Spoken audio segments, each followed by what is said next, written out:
So I met Eoin in school, and then our friendship was sustained, I guess, through our shared interest in poetry in this room every week. But what I kind of admired most about him was, I guess, his relationship with nature and his prioritization of it. Is that a word? It is, you understand it, so it's a word. And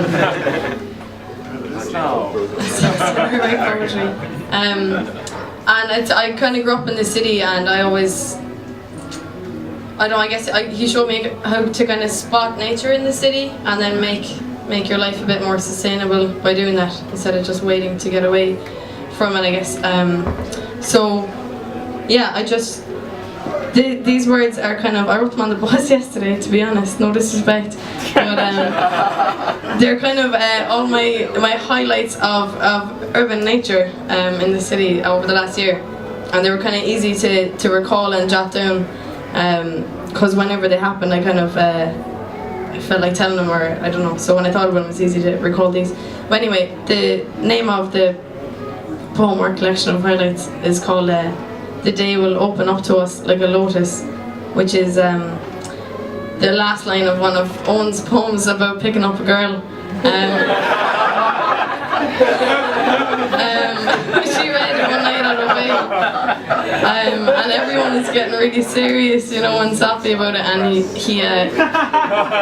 poem is basically everything that he wanted to say to this girl, but he just didn't, and just read it to all the poets at the next Monday night.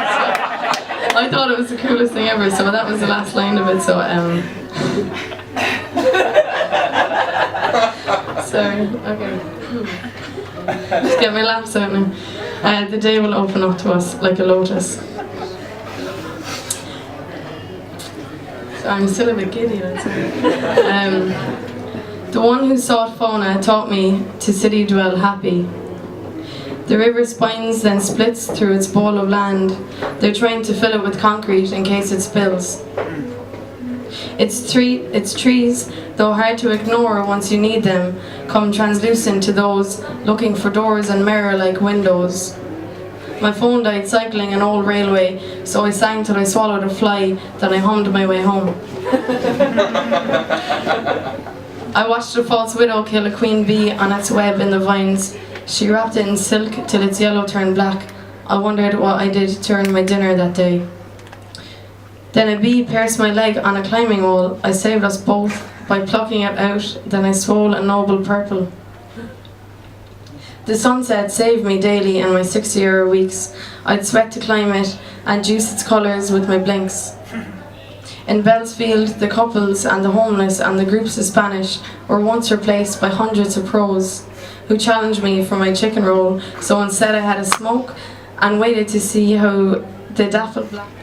The church next door that no one enters has hundreds of flowers, all different colours, always in bed along the car park that nobody parks in.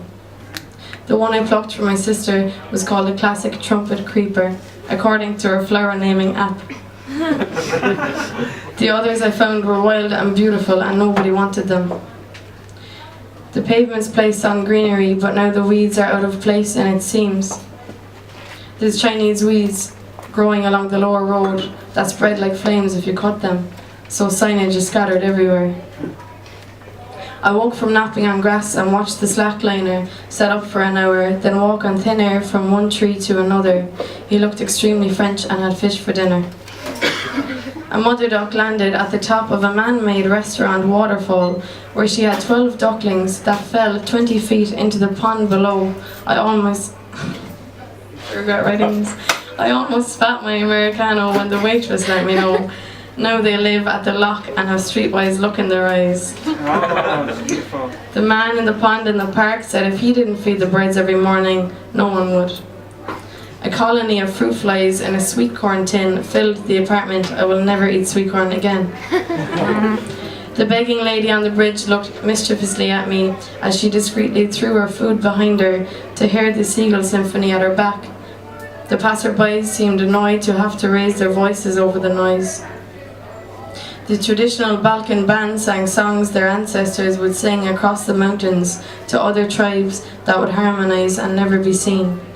They sang with centuries laced in their words, created on summits even older. They sang on the stage of the sextant, but no one sang back at them because we weren't on mountains, so it would have been rude. I sat horseback on the ridge of my roof, and the full moon was intimidating and perfect and powerful. The vastness of the expensive sky only framed it in glittery navy. We live in the light of it, and the night will wrap us in its folding petals, and they are delicate as we are, and in the darkness feel almost like skin. So we share soft steps into dusk and dawn, and tomorrow repeats unpredictably with her reliable beauty. Now my head is a room with a view, and my heart's where I store the best ones, and my feet are boats that bring me through them, and this journey is thanks to you. Thank you.